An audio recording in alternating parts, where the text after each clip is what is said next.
So when you're doing that, Yep. you just speak to me like this, even though the camera's here. Yep. You just speak So to me. look at you directly. Yeah. No, not a problem. And obviously, like we take short parts of it, you know. So Yeah. if there's something you like want to repeat or anything, it's not a problem. Yeah. But yeah, it's better to be natural rather than like try to do it over and over. Yes. No, definitely. Okay. Well, I'll start recording. Can I get you to say your name and like a position or anything you have? Yeah. My name's Jake Nicholson. I'm a passionate hunter. I'm based in Mount Gambier. I've been in the hunting scene for the last sort of 10 years. I've been a hunter in the Australian Deer Association. I've been involved with the committee there as well. But other than that, just it's something it's been a part of my life recently. And how do you spell your last name? Nichholson.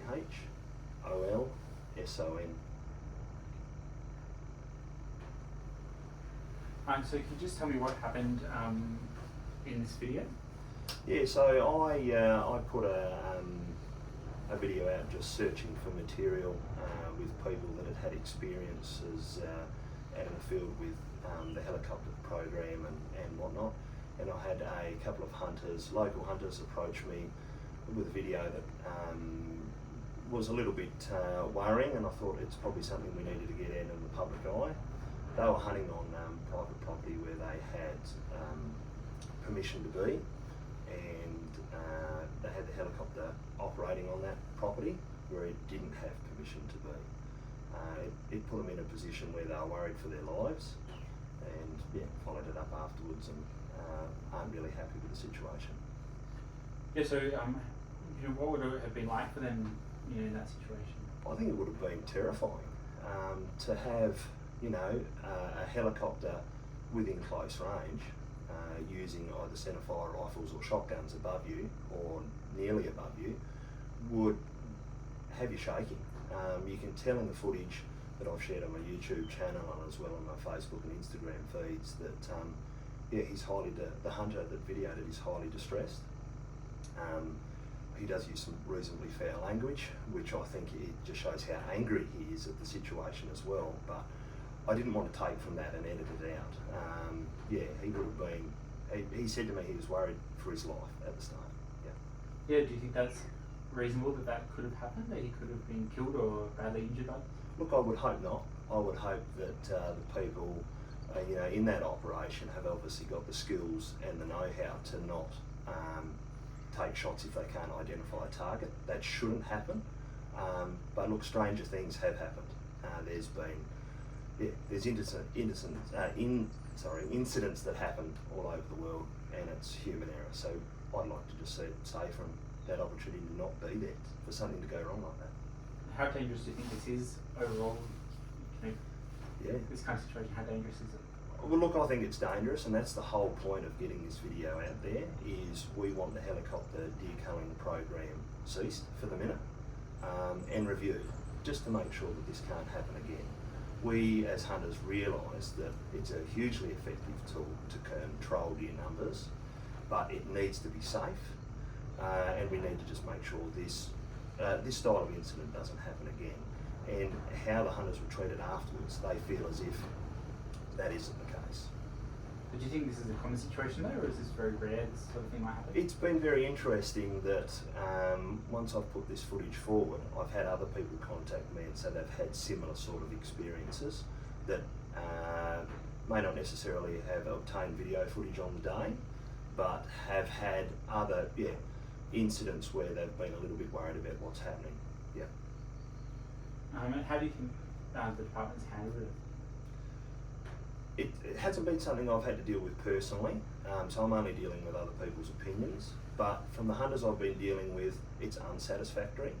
At initial contact, the government department accepted fault and talked about the situation, and then at a face-to-face meeting, it was denied. And this is the biggest issues for the hunters, is that there's been a change of story. They left the face-to-face meeting feeling quite angry and upset. They feel as if the government department didn't show them any empathy for the situation and haven't indicated that there's been any change moving forward. And that's our biggest concern, is safety. And Yeah, so the government says they were shooting on the wrong property because they had wrong mapping or information that it was previously they were allowed to do that. What do you think would have happened if they were in the other situation where these hunters were shooting on government property? Yeah, it's just, ignorance is not an excuse. If it was roles reversed, firearms would be taken off people, licences would be taken off people, and you'd be made an example of, basically. So it's like there's two different levels of the law, depending whether it's a government-based program or if it's, you know, a public offence, and that's very upsetting. Yeah. Do you think in the video it shows they take a little while to realise the hunters are there? Do you think that was reasonable with how long it took, or do you think, I mean, it is hard maybe to see? Yeah, it's very hard from the footage, and the hunters, you know, didn't start videoing at the initial part of the sort of incident as well, and it probably does, it's only taken with an iPhone, it really doesn't probably do the situation justice, but what's been described to me is that the hunters have been identified, but then the operators have continued to shoot on that property. That's a big deal. Surely if they've identified that there's hunters on that property, that all operations on that property should cease until they can make sure it's safe and unmanned. Yeah, so what would you like to happen now? Yeah, so what I'd like to see is the program ceased and independently reviewed by someone like a third party, so we can really look into this incident, and if there has been any other incidents like it, we can look at how we can mould this culling program to make sure it's safe. That is our absolute priority. We do understand that helicopter culling is going to have to be a tool used in South Australia to maintain deer numbers. It's very effective, but it needs to be done safely. There are other concerns with the program. It's very wasteful. The target is 40,000 deer. If they shoot 40,000 deer, on the numbers supplied, it's 1.4 million kilos of red meat, valuable red meat, that's going to be left to rot in the parks. I've got 2 chest freezers here that are full of venison. We eat venison 2 or 3 times a week, and there's thousands of people that are in the same situation. I did a petition, and there's 7,000 others that are, you know, sort of in the same situation, that don't want to see deer eradicated. They want to see them better managed. But there's also the concerns of the use of the shotgun now in the program, the amount of lead it's putting into not only the parks but farmers' land.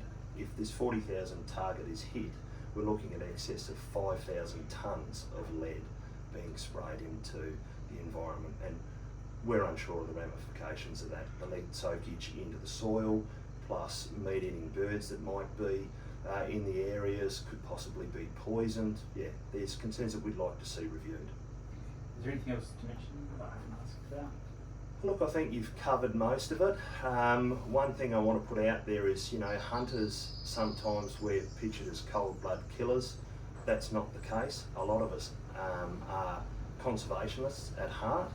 We like to go out and harvest our own meat for our families. We know it's organic, beautiful red meat, low cost. There's great family values that can go along with hunting. So yeah, we're not all these Rambos running around with guns. Most of us are very safety cautious, and hey, that's what's brought this video all about today, is our concerns over safety. So. Yeah, well, just explain what you like about doing it when you're doing it. Look, it's something that I was introduced a little bit by my family, but other with my friends. It's an outlet that I can take my family into the Aussie bush. Obviously, the opportunity to harvest your own meat is very rewarding. I've learned butchery skills, basically self-taught and taught by others. To be able to supply for your family off the land is excellent. It's also been a way of controlling pests on the farming land that I've been lucky enough to be involved with my family or other families. Yeah, it's been a great outlet to go camping with my kids and experience the Aussie bush. You know, seeing kangaroos in the morning at sun up, and you know, echidnas and bits and pieces out in the Aussie bush that you wouldn't see if you weren't out hunting. It's been a real eye-opener for my family and kids. How many kids do you have? I've got 3. Yeah, 7, 5, and Lucy's just about to turn 2. And yeah, they've all hunted with me from basically 6 months onwards in a carrier pack. safely with ear protection, and obviously you have to be very cautious how you go about it and expose them to the right things, but it teaches them valuable life lessons that, you know, red meat just simply doesn't come from a package down at Woolworths. It's you know, the whole process that's involved. So the other thing we need to get is a bit of view is like doing